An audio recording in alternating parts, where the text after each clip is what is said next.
here we are live for another Monday Q&A. Happy to have Matt from Game Changers KC on with us today. How you doing, Matt?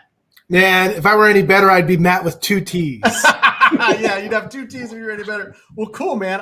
I'd love to just jump into it and just have a conversation around, the market, what's going on in the market. We'll get to some Q&A from anybody across the country who has any questions. I think that, there's the real estate market as a whole and some of the trends and some of the things that we're seeing. Then there's, every market is local.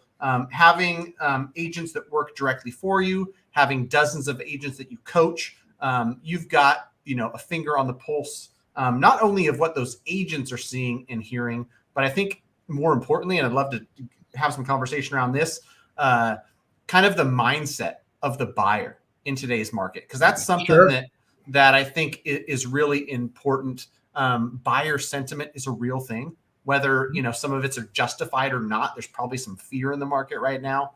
I guess first give us maybe a 30 to 60 second intro on who you are, what you do, and then we'll jump into some of that stuff.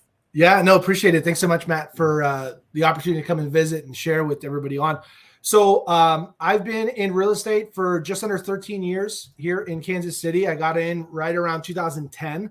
I figured if I could figure it out in that market, then once things got better, it'd be pretty all right. My background is in the arts and education, and I didn't know that there were scripts for this stuff. And so my background's in theater. And once I found out that there's scripts for this, it was kind of an unfair advantage. And yet one of the things that I love about this and what I still love about it is kind of the puzzle aspect of every transaction and every relationship and every interaction is always just interesting and complex. And when you come from the mindset of like, how can I help others most, whether it's a buyer, a seller, a co-op agent, or just anyone in the market, good things happen, right? And opportunity shows up. So as I grew my business pretty quickly, I was asked to do a lot more coaching and training and leadership and consulting. And so for the last 7 years, I've been in leadership and coaching and training. I was traveling around the country as a national coach and consultant for a major firm. And then just recently in the last 5-6 months, transitioned back into production. And then with my business partner we started a team here in Kansas City.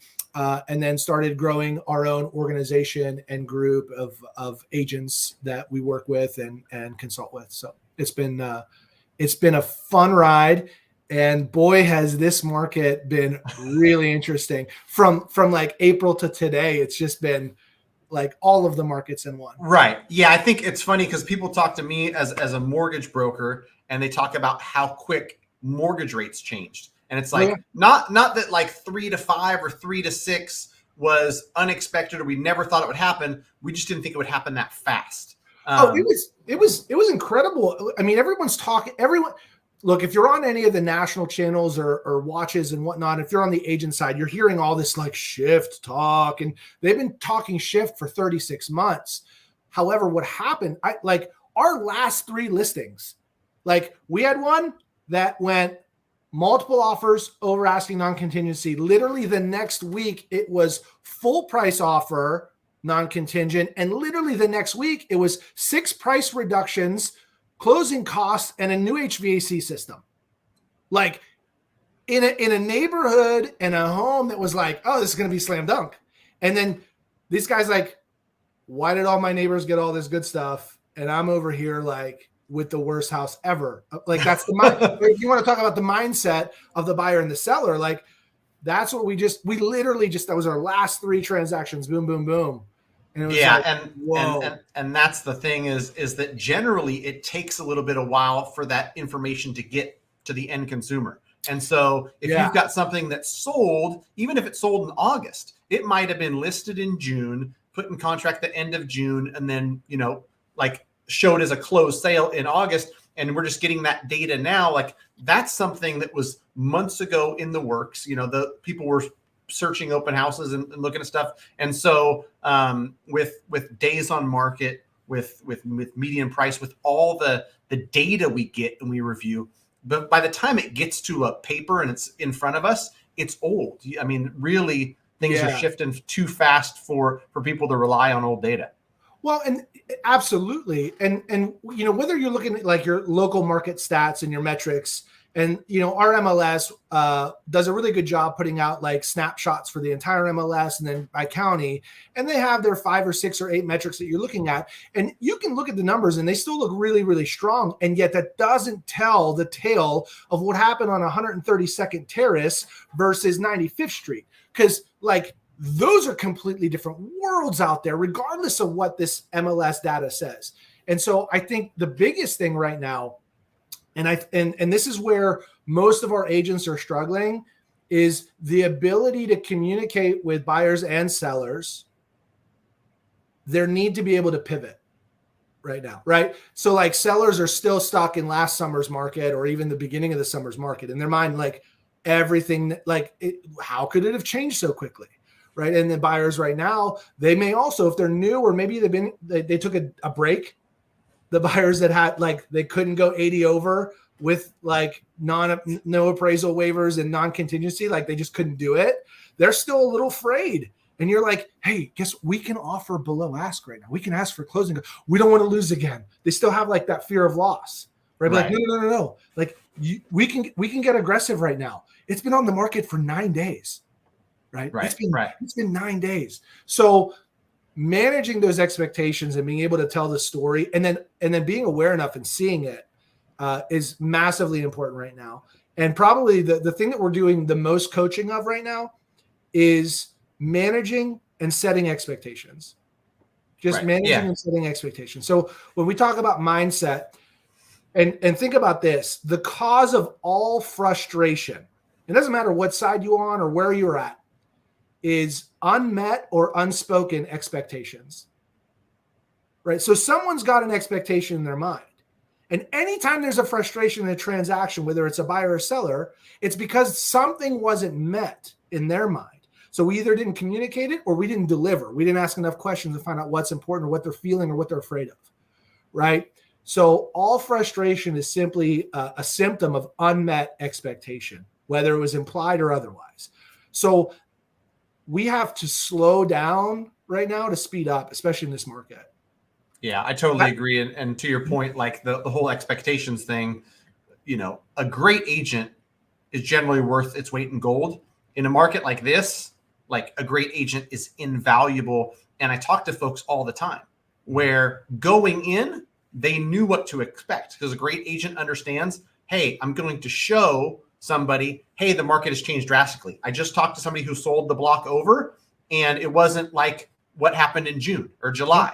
It's different. It's different today because I've got a buyer, and all the scenarios on exactly what's happening today, what you should expect, what our game plan is going to be if we only get a couple showings in the next 10 days, talking about the price drops that you might have to do 14 days from now. If you're an agent that just put a sign in the yard and said, hey, I'm going to get you 600 grand.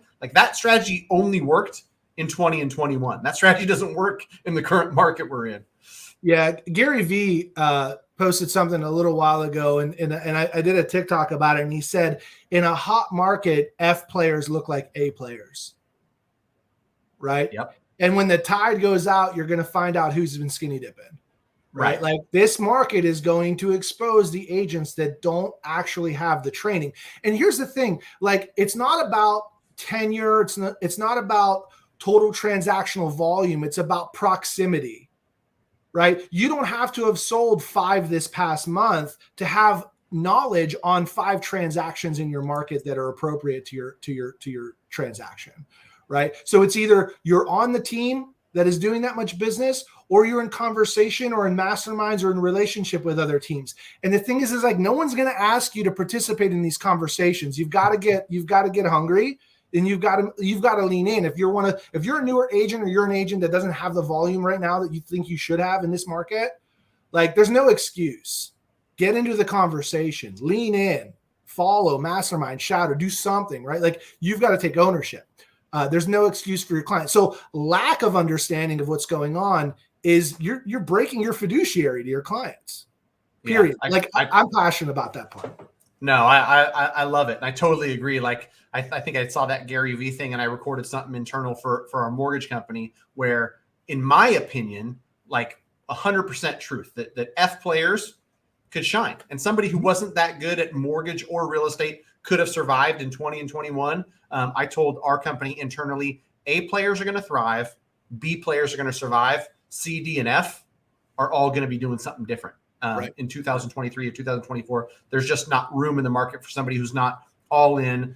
Same applies to mortgage, where you're getting yourself educated, you're providing true value to your clients because you know exactly what's going on, exactly how to guide and truly advise people at a high level with their best interest in mind. Like you said, as a real estate agent, as a fiduciary, same thing applies on the mortgage side. High level advice is as valuable as ever. I'm going to pop this question up because this is a good one. Anybody who's got any questions, please fire away. I'm going to start talking to Matt about what's going on in Kansas City. Because truth be told, I don't know what the market's like there. So that's going to be interesting. But let me answer this one first. What qualifies someone as a first-time home buyer? Also, is there any advantage to being a first-time home buyer if your income is decent?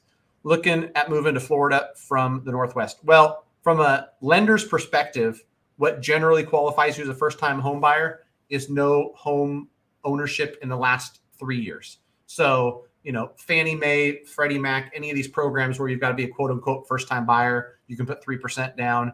If you show no ownership interest in the last 3 years, you're good. You could have owned for 40 years, sold in 2018, and now you are technically a first-time home buyer.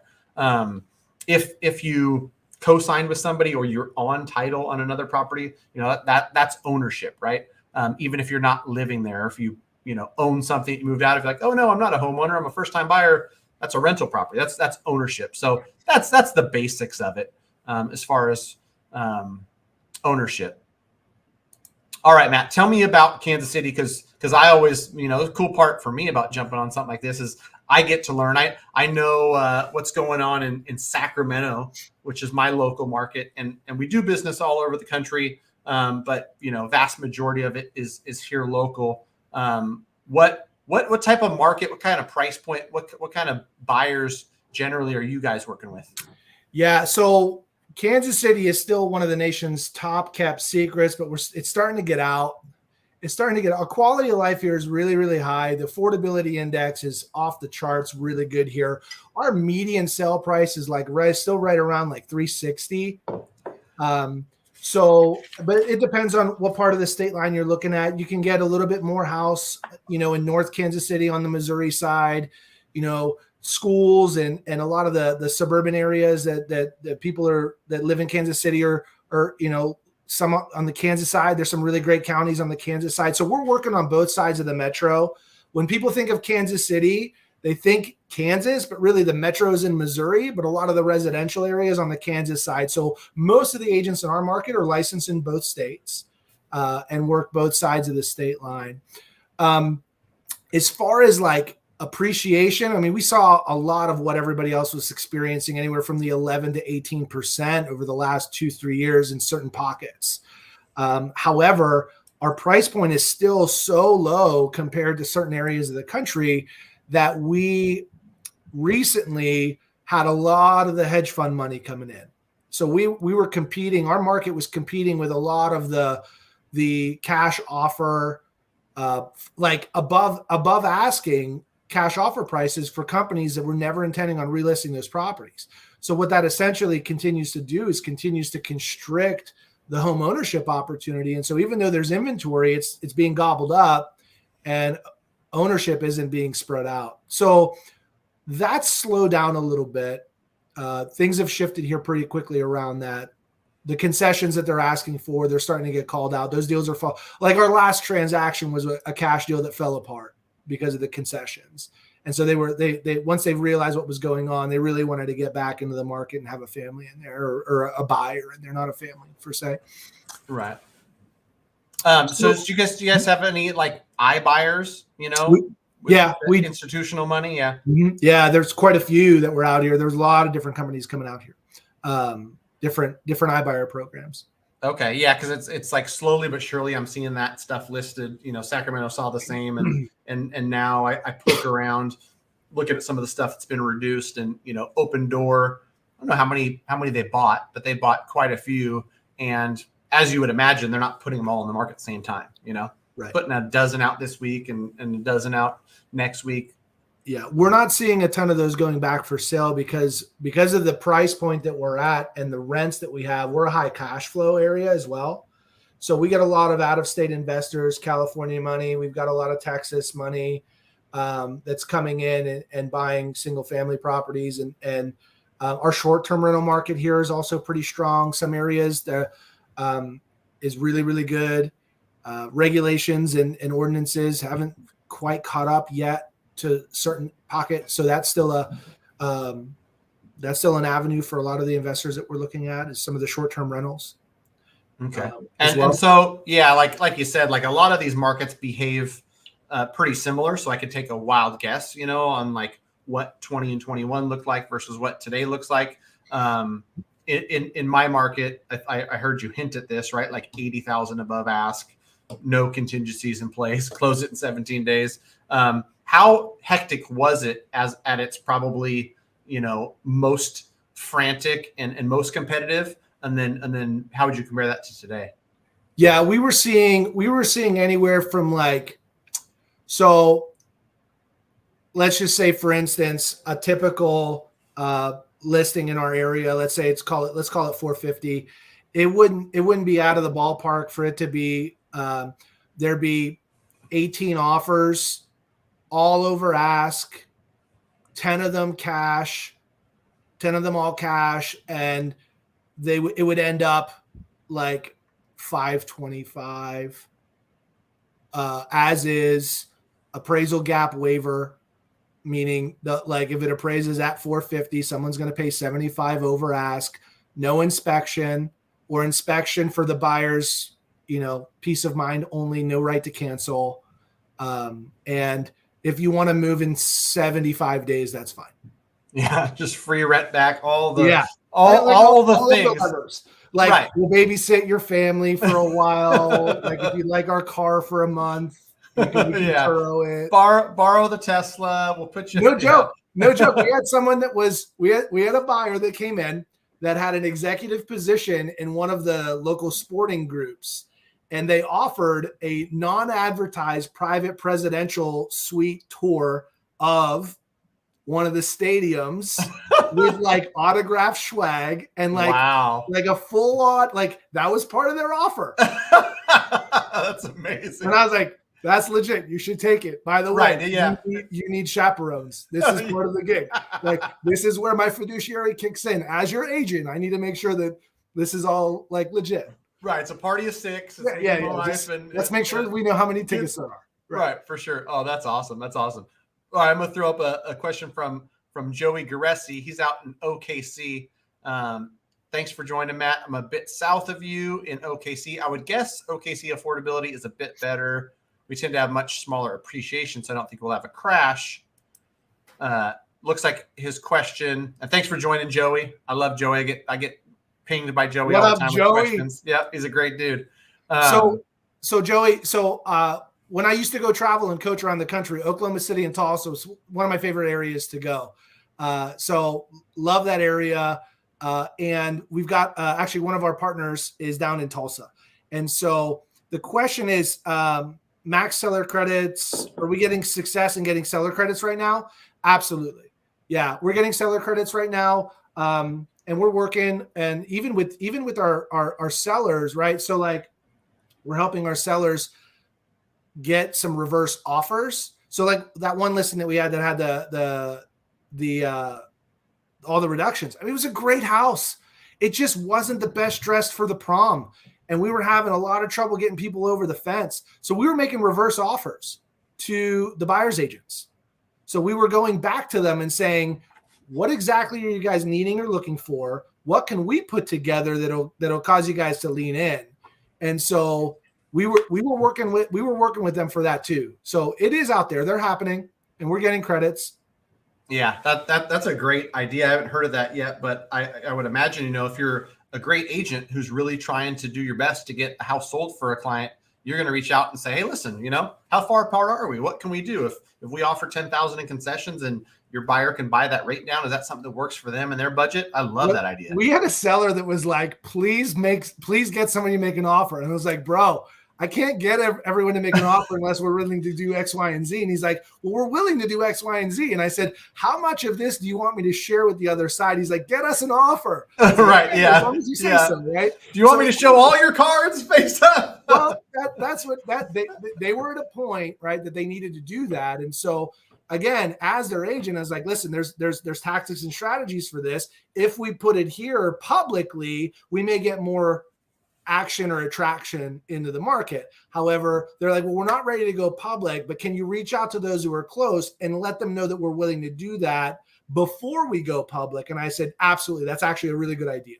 Right. So we were calling the agents that we had positive feedback where we were really close, checking in. Hey, did your clients get a property? No. Listen, we're planning on doing a public reduction or an adjustment on Thursday. And this is like Monday or Tuesday. Would your client be willing or interested in really getting serious about something like this before everyone else sees it? Yeah, that's a really good idea. And we finally were able to get them going. So, and again, I started in 2010 and 11. Like I was sending out reverse offers like crazy. I didn't have an equity transaction for like 3 years. I never thought I was like, what? Sellers get checks at closing? What is that? Right? Like, every listing that I had, everyone was like, how much do we need? Right? To sell. So this is again, one of those things. It's like you either were in it or you're in relationship or getting coached by somebody that was in it. Because this is really quick. Like, again, what are your marketing tactics and strategies? What are the things that you're doing to help your clients get under contract on both sides, right? Like you can sit back and say, hey, we're the seller. We got all the cards. And then all of a sudden it's like crickets. Like, right. Yeah. How quickly the things change, the tide turned, because now all of a sudden, you've got buyers with leverage, which is great. I'm on team buy side because as the mortgage professional, I'm not working with any sellers. I'm only working with buyers. And so, having some leverage, getting out there. One thing I do want to mention here, this is for Joey. This is for anybody watching. I just put out a video on max seller credits allowed because all of a sudden we went from a market where nobody got seller credits to everybody wants them. And truth be told, it's a good way to kind of fix some broken affordability if the seller is offering credits to buy down the rate. It went from never happening to 65% of deals. But what we have to remember is there's a max allowed. On conventional deals, depending on your down payment, you can get a max of 3% if you're putting less than 10% down. If you're putting 10 to 25% down, you can get 6% seller credit. Now that's owner occupied. If you're buying an investment property, you're maxed at 2%. We literally had to restructure 2 deals in the last 30 days because we had an investment property where they got into contract with a 3% seller credit. And I had to say, oh, you know what? Truth be told, in the first one, I forgot because it had been so long since we got bigger credits like that. And I said, Fannie Freddie doesn't allow it. On conventional deals, 2% is the max on an investment property. FHA, VA, the government loans, you can get up to 6% on those. You're going to occupy those homes, but know what the max is. And I think that it's a smart idea if you're not getting reverse offers like Matt's talking about where they're presenting you with something. Have a strategy where it's your real estate agent, your mortgage broker, and yourself all kind of solve a puzzle for you. Hey, if we could find you something in this neighborhood for $525 with $10,000 in credits, here's what it would look like mortgage wise. Here's what it looked like down payment wise. And then what you're offering and you have that strategy kind of going into it. I've seen a lot of my clients have success with that because, really for an investor or somebody who's going to occupy the property, it's a numbers thing, right? I want you to know your budget. I want you to know what you can afford and what you're comfortable with. And then we'll fit your, buying criteria into that. A great agent's going to go find you something. Yeah. Yeah. Playing around with the levers, right? As an agent, knowing the different resources that are available to put it together or to keep it together is vital. I think exactly what you touched on. Oftentimes, with our clients, we can limit the financial impact on one of our clients by simply offering something that's even better for the other side. So instead of a price reduction at a certain amount, offering to buy down credits, or buy down interest rates, which is even at a higher price point with a lower interest rate is a better monthly payment than just a $5,000 reduction. Oh, for sure. In the price. So knowing these different levers it's a big deal, right? So, get with someone like Matt and say, okay, hey, let's talk through like 5 scenarios. Here's a listing here, and here's my client, here's their needs or limits, et cetera. What are different ways that we could structure an offer? Or what are the things that if we did this or this, how would that affect my client or et cetera, right? So that's where partnerships and being with great allied partners and vendors is everything. Yeah. And it's fortunately for buyers, a time where that's actually something you can do. If we were talking 6 months ago, you got to view it on Thursday night. You got to have your offer in by 8 a.m. on Friday. You've got to waive all contingency. There's no time to think. Most any agent I've talked to and mortgage professional I've talked to is in agreement with this is a better market for buyers, not just from a standpoint of you've got more time to shop, you've got more stuff available in the market, but you can take a breath. You can actually analyze, figure out if a deal makes sense to you, and then, write the offer 2 days later. You don't have to act, within 97 minutes, or you got no chance. Right. Right. Yeah. On your child's birthday. Yeah, exactly. Yeah. I know it's your kid's birthday and I know you guys are out for pizza, but they need offers by 8 p.m. and it's 7:22. So get with your husband, ask him in his ear what he thinks about writing it 600 with no contingencies, and get back to me in 38 minutes. Yep. Yeah. One thing I was going to ask you about, because I recorded a video last week. I haven't put it out yet, but a local guy who does an appraisal blog was literally he posted something that I had talked about with a half a dozen agents, where it feels somewhat like a little bit of a stalemate, where we've got some unrealistic sellers and some unrealistic buyers. And, I don't know if you got this on the buy side, Matt, with some of your pre-approved buyers, but all the stuff they're seeing nationally, crash, shift, correction, whatever the headlines are, makes it seem more dramatic than it is. And so I've got buyers who are listen, I'm going to offer 570 on a 680 listing, and trying to do our best to coach and counsel and advise and say, hey, listen, we're in a different market where you don't have to offer 725 anymore, but to think you can offer 570, you're out of your mind. And so what are you seeing in your market as far as, maybe some stubborn sellers that think it's January of 2022, and also some, dreamy buyers who think they're in a market where they're going to get a 10% discount on every listing? Buyer. So short answer is we're in central US. We see the smaller adjustments than what others might see on the coasts. Right. So, however, we're still managing the mindsets of it, right? Sellers are always believing it's better than it is or was. And then buyers, whether it's a increasing market or a decreasing market, buyers only have one fear, that they're paying too much.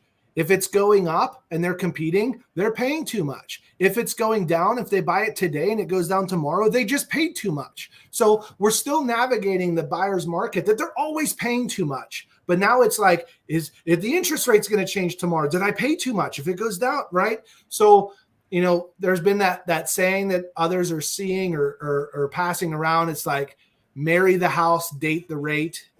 I'm sure everyone on this call has already heard it. You need to get on more calls, right? And it's there's uncertainty right now, but yet at the end of the day, if we zoom out, we just have to zoom out, right? Because perspective is everything, and perspective is on a frame of reference. Tony Robbins talks about, the top people out there, leaders of the world, they see things as they are.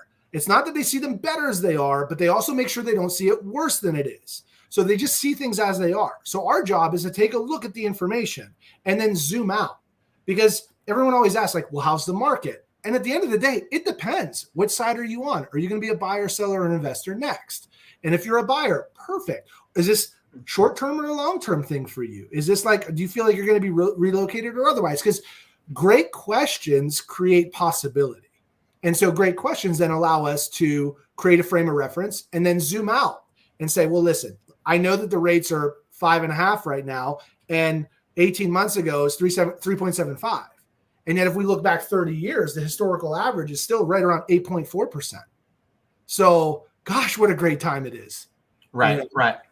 Yeah. That's the thing too, is I think that everyone's trying to, figure out when they can buy Tesla at $29 a share. And it's like, listen, if you bought Tesla any month, and held it for 2 decades, you're going to win. I just made a video on long-term investment. That is real estate, right? It's not Dogecoin or something else where you're going to see like a 300% return in 1 year. If you're looking for that, real estate's not your thing. But if you got a long enough time horizon, whether you're going to own it as your primary, I always harken back to 2006. I bought my first house, and by some people's standards, or in the moment, people might have said, you're an idiot, right? You paid $345,000 for that. Not only did I pay $345,000, I had a 6.75 first, 12% second. Both were adjustable. I still own that house today. It's probably worth 600-ish at its in the valley of 2010 or 11. It was probably worth 180. But holding it as a long-term investment, it pays me every single month. It's going to be free and clear and worth $750 when my first kid goes to college. And so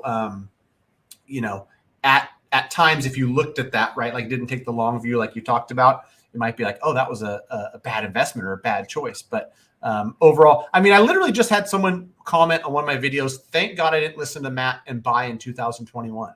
I was like, thank God I listened to Matt. And the last house I bought in 21, I've got at 2.875 on a 30-year fixed. It's got a stable renter in there. I've got, I think I bought it for $495, and it's probably worth $6. So if it went down 20%, it wouldn't matter. It's a long-term hold anyway. Whether it's worth $480 or $600, it's going to rent for $2,500 a month. And I've got it locked in at 2.875, where like the debt pay down alone over the next decade is going to be tens or hundreds of thousands of dollars. So yeah, it's if you're planning on holding real estate, it's difficult to make a bad call if you're planning on holding, right?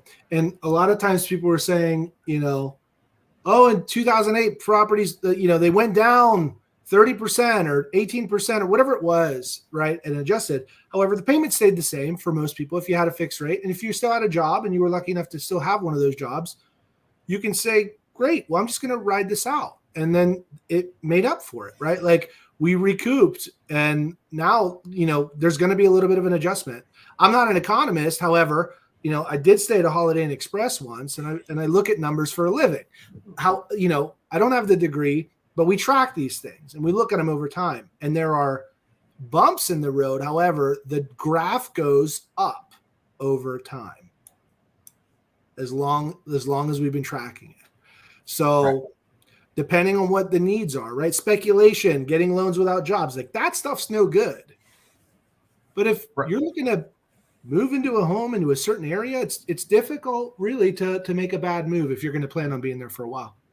Right. Because you can always better your financial position interest rate wise as things change. Yeah. And that's the thing too, is what was it recently that I saw? And it was like one of those things where, Warren Buffett just loved the 30-year mortgage. And he was talking about what a great product it was. If you buy something today and you lock in at 5.75%, the bank is going to allow you to pay that back 5.75%. You're locked in. Your mortgage payment's not going to move. If rates get better, you get to go and say, you know what?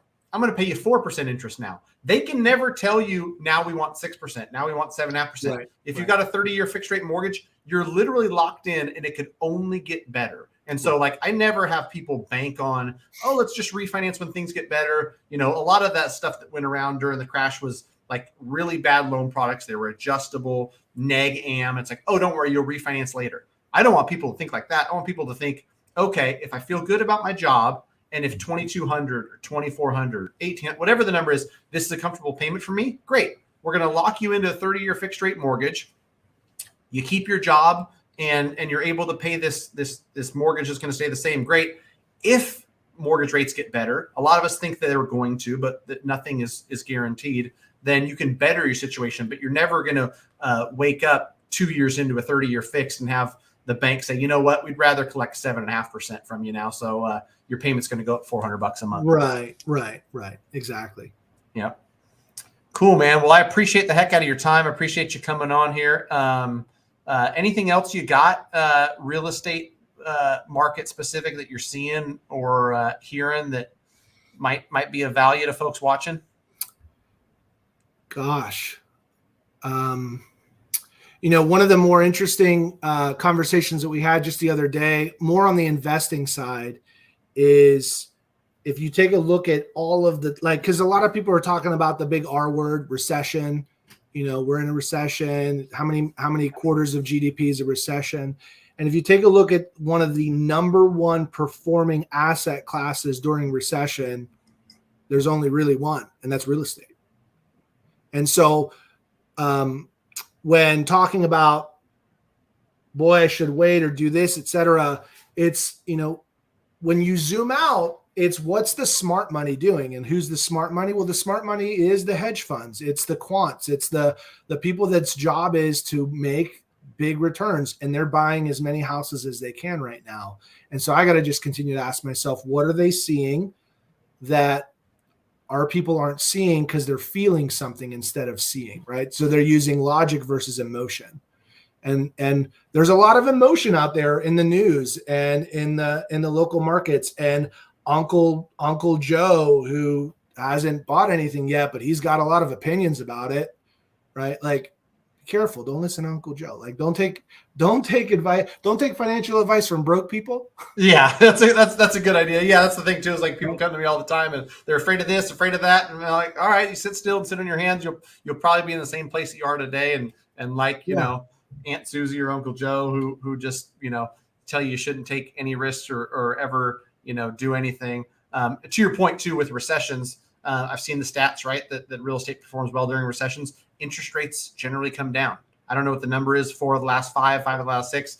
So if real estate's going to perform well, and perform well by some people's standards might just be it holds its value, right? If you've got a place to live that you don't have to worry about rents going up 10, 15, 20%, like a lot of these markets have seen over the last couple of years, that might be a win, that it holds its value.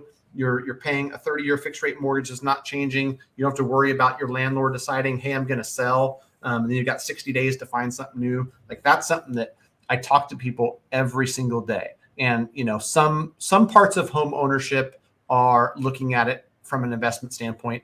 Others are peace of mind, a place to call home, no landlord who's going to jack up your rents, building wealth over time, all the other things. So cool, man. I appreciate your time, Matt. I know you got clients to serve and all that good stuff. So let's get back to it. My pleasure, my friend.